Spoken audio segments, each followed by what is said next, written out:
All right. Question number 6.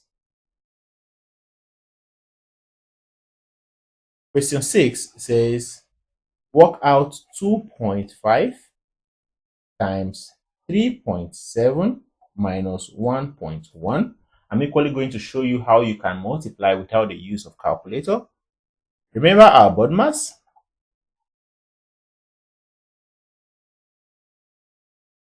We have two operations, multiplication and subtraction.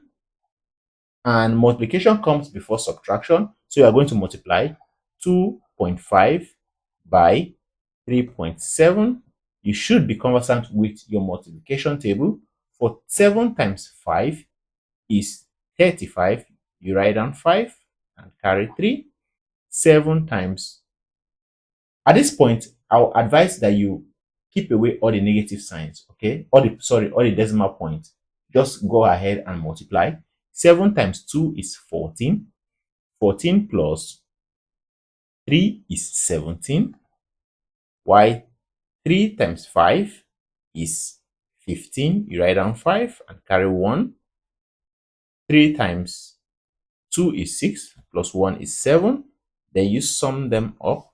This gives you 5. This is 12. And this is 9. How many decimal places do you have? Or how many digits do you have after the decimal point, which is 2?